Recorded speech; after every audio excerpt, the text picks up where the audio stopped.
welcome to my channel. I am Simran Sahani. तो all the class 12 students, finally short question answer series आज complete हो रही है। आज हम आखिरी चैप्टर पढ़ने वाले हैं हमारे विस्तार बुक का, मेमोरीज ऑफ चाइल्डहुड। तो चैप्टर अगर नहीं पढ़ा है तो मैंने डिस्क्रिप्शन में प्लेलिस्ट लगा दी, वहां से चैप्टर पढ़ लो। और आज मैं आपको इस चैप्टर के most important short question answers कराने वाली हूँ बोर्ड एग्जाम के लिए। तो अगर आपने ये क्वेश्चन कर लिए हैं शॉर्ट वाले तो you are ready for your boards. तो स्टार्ट करते पहले क्वेश्चन से। ये वीडियो पार्ट 1 एंड पार्ट 2 में बना दूंगी मैं। पार्ट 1 में पार्ट 1 वाले चैप्टर्स करेंगे, चैप्टर के क्वेश्चन करेंगे, पार्ट 2 में दूसरे करेंगे, ठीक है। व्हाट मेड चित्रकला Sai cry on her first day in the land of apples, यानी कि जो उनका स्कूल था वहां पे वो पहले दिन क्यों रोती है। तो ऑन द फर्स्ट डे चित्रकला सा felt uncomfortable in her new dress, पहले दिन उन्हें बहुत अनकंफर्टेबल लग रहा था अपनी न्यू ड्रेस में। When she entered the dining hall, a bell rang and she thought it was time to sit down. जब वो डाइनिंग हॉल में जाती है घंटी बजी और उन्हें लगता है कि बैठने का समय है। So she pulled out a chair, तो वो एक चेयर बाहर निकालती है। However, everyone else was standing, but वहां पे सभी लोग खड़े हुए थे, कोई नहीं बैठता है। Just as she started to get up, क्योंकि वो बैठ चुकी थी चेयर पे और जब वो खड़े होने की कोशिश करती है कि चलो मैं उठ जाती हूँ, the second bell rang and everyone took their seats. और तब सेकंड बेल पे जब वो उठ रही थी सीट से तब सब लोग सीट पे बैठ जाते हैं। When it was time to eat, अब जब खाने की बारी आती है, she realized she did not know how to use the knife and fork properly. उन्हें नाइफ और फ्रॉक प्रॉपर्ली यूज करना नहीं आता था। The embarrassment and confusion from this situation made her start to cry. तो वो बहुत एम्बेरस हो गई थी और कंफ्यूज हो गई थी, इसलिए वो रोने लगती है। ओके, What does चित्रकला सा mean by eating by formula? ये क्वेश्चन आएंगे शॉर्ट में, इससे ऊपर कोई नहीं आएगा, ढंग से पढ़ो इन्हें। तो Zitkala Sa described eating by formula as following strict rules for dining in the dining room. तो ईटिंग बाय फॉर्मूला उन स्ट्रिक्ट रूल्स को उन्होंने कहा है जो डाइनिंग रूम में खाना खाते हुए फॉलो करने थे।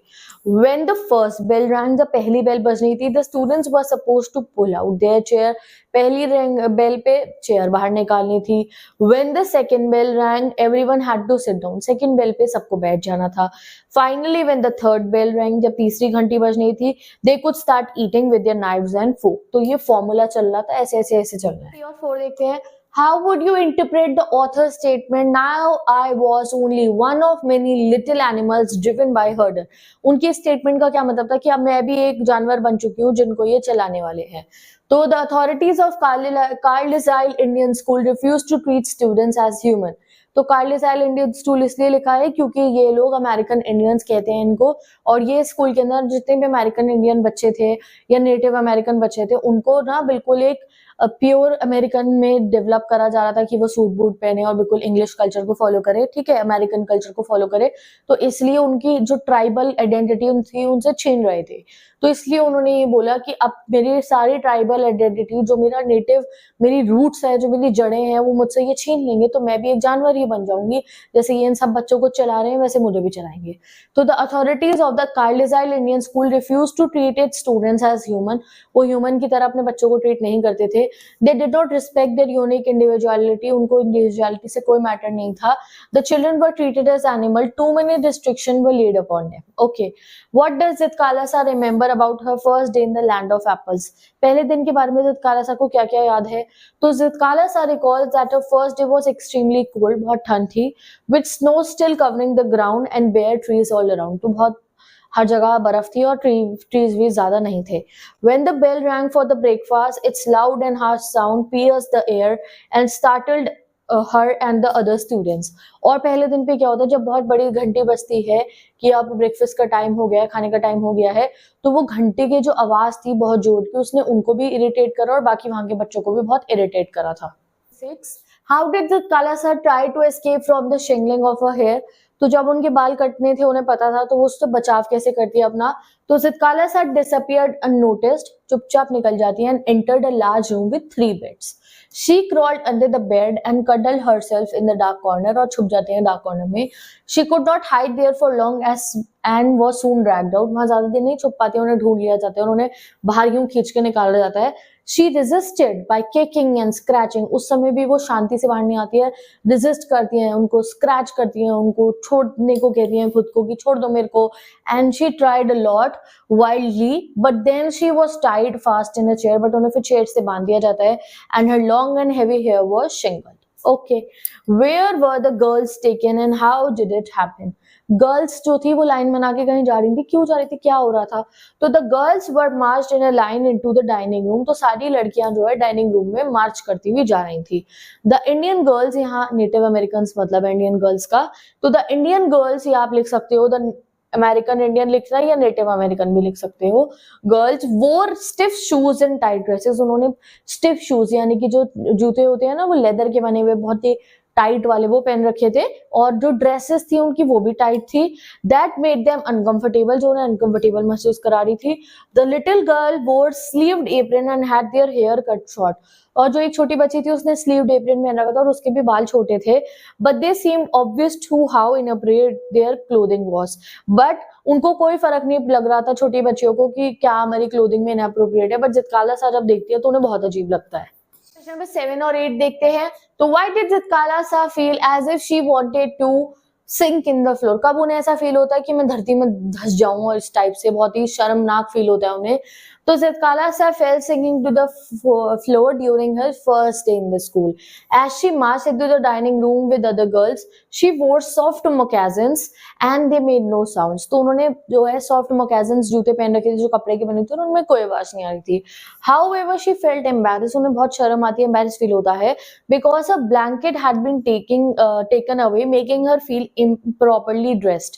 तो क्योंकि उन्होंने अब वो कपड़े पहन रखे थे जो वो यूजुअली नहीं पहनती और उन्हें अजीब फील हो रहा था, उन्होंने एक ब्लैंकेट ले रखा था अपने ऊपर, और वो ब्लैंकेट उनका शांति से ऐसे कोई आता ही और ऐसे ही उतार लेता है चुपचाप, तो वो ऐसे घबरा जाती हैं क्योंकि उन्हें अब बहुत एम्बैरेसिंग फील हो रहा था उन कपड़ों के अंदर। What does Zitkala Sa refer to as eating by formula, again ये क्वेश्चन, ये सबसे इम्पोर्टेंट क्वेश्चन है। तो Zitkala Sa refers to eating by formula as a strict dining routine that students had to follow. When the large bell rang student would pull out their chair, after the second bell rang they would sit down and then a man would say something at the head of the hall, जो है मतलब कि वो prayer करता है। Finally when the third bell rang they could start eating with their knives and fork. तो इसमें ना पूरा डिटेल में तीनों बेल्स का विद प्रेयर बता रखा है, तो इसलिए मैंने ये दोबारा करा दिया आपको, ठीक है, you can take the screenshot. अब अगला क्वेश्चन देखते हैं। व्हाट डिड जुडिविन से टू जितकाला सा एंड हाउ डिड जितकाला सा रिएक्ट, जुडिविन उन्हें क्या बताती है उनकी दोस्तों, जितकाला सा क्या रिएक्ट करती है। तो जुडिविन who knew some English overheard women talking about cutting their long hair, जो डिविन जिसको थोड़ी बहुत इंग्लिश आती है तो उसे सुनाई देता है कि वहां पे कुछ लेडीज बात कर रही हैं कि वो जो है हमारे बाल काटेंगी। She told जितकाला सा we have to submit because they are strong, वो जितकाला सा वो कहती है अरे हमें इनकी बात माननी पड़ेगी because they are strong। जितकाला सा was defiant, यानी कि वो कहती है नहीं मैं लड़ाई करूंगी, and declare that she would not just give in, कह रही वो मैं एक मिनट में इनकी बात नहीं मान जाऊंगी कि हाँ मैं अपने बाल कटवा लूं, पहले मैं विरोध करूंगी, लड़ाई करूंगी। She want to fight against it, कह रही मैं ऐसे ही नहीं घुटने टेक दूंगी, पहले मैं कोशिश करूंगी अपनी तरफ से। Why did जितकाला सा strongly oppose the cutting of her hair, क्यों जितकाला सा को अपने लंबे बालों को नहीं कटवाना था। तो जितकाला सा was against cutting her braid because she learned from her mother that only unskilled warriors, क्योंकि उन्होंने अपनी मदर से सीखा था कि सिर्फ जो अनस्किल्ड वॉरियर्स होते हैं, मैं जूम करके दिखाती हूँ इसको आपको, इस वाले क्वेश्चन को। सबसे जितकाला सा was against cutting her hair because she learned from her mother that only unskilled warriors who were captured by the enemy had their hair cut। Unskilled warrior ना जिनको पकड़ लेते एनिमी, उनके बाल काटे जाते थे। In her culture short hair was a sign of mourning also, जो शोक मनाने का, दुख मनाने का भी एक साइन था। एंड कॉवर्डाइज का, कायरता का साइन होता था छोटे बाल। And since she consider herself neither, वो कह रही है मैं तो कुछ भी कंसिडर नहीं करी हूँ खुद को, she refuse to let them cut her long hair. Okay, अगला question number 11, what action did Zitkala Sa take to avoid losing her long hair, क्या करा था उन्होंने। तो to avoid losing her long hair Zitkala Sa crept quietly up the stairs, धीरे धीरे सीढ़ियां चढ़ के जाती हैं, and wandered through the hall में जाती हैं, and without knowing where to go, उन्हें पता नहीं था कहाँ जाऊं, बस घूमने लगती हैं। She found an open door leading to a large room, एक खुला दरवाजा देखते और वहां बड़ा सा कमरा था, with 3 white beds and a dark green curtain covering the Windows. 3 white bed थे और डार्क ग्रीन कर्टेन थे जिसने विंडो को ढक रखा था, बहुत अंधेरा था। She crawled into the farthest corner from the door and hid under the bed, hoping to escape। Okay, अगला क्वेश्चन। सर्च फॉर जितकाला सा कंडक्टेड, इनके लिए सर्च कैसे स्टार्ट हुई थी। तो the search began with loud calls of her name echoing in the hall, उनका नाम लिया जा रहा था बार बार हॉल के अंदर। The women and girls grew more excited and their footsteps quickened, तो वो बहुत ज्यादा एक्साइटेड हो गए थे कि भाई इसे तो ढूंढ के रहेंगे, और उनके जो पैरों की आवाज है बहुत जोर जोर की आ रही थी। They entered the room and open closet, फिर वो उसी कमरे में आते हैं और वो अलमारियां खोलते हैं। Peered behind large trunk, trunk के पीछे देखते हैं। एंड फिर एक जना जो है कर्टेन हटा देता है, कर्टेन हटाते ही वहां बहुत सारी रोशनी आ जाती है। Suddenly a light flooded in the room as someone looked under the bed and found her hiding there, and then कोई बेड के नीचे देखता है और उन्हें वो मिल जाती है। Treatment did Zitkala Sa receive when she was found, जब जित कालासा मिल जाती है उन्हें कैसा ट्रीटमेंट मिलता है? तो when they found Zitkala Sa they dragged her out from her hiding spot, ऐसे खींच के बाहर निकाला जाता है। She struggled kicking and scratching but she was overpowered, उनको स्ट्रगल वो करती हैं बट ओवरपावर्ड थे सामने वाले, तो वो नहीं जीत पाती। They carried her downstairs and tied her tightly to a chair, बांध देते कुर्सी से। Zitkala Sa cried and shook her head in despair, तो वो ऐसे ऐसे अपने सिर को हिलाती हैं, बहुत परेशान होती है और रोने लगती हैं। What feelings did Zit Kalasa, 15th question है हमारा, what feeling did Zit Kalasa experience when her long hair was cut? उनके बाल कटने के बाद उन्हें कैसा महसूस होता है? तो when Zit Kalasa heard one of her thick braids being cut, she felt like she lost her spirit. जब उनकी एक चोटी कटती है ना और उन्हें ऐसा महसूस होता है कि अरे मेरे इतने लंबे बाल कट गए हैं, तो उन्हें ऐसा लगता है मेरी जो स्पिरिट है ना, जो मेरी आत्मा है, वो ही छीन ली किसी ने मेरे से। शी एक्सपीरियंस ह्यूमिलिएशन, बहुत बेइज्जती महसूस होती है। पीपल स्टेयर एट हर, सब उन्हें देख रहे थे।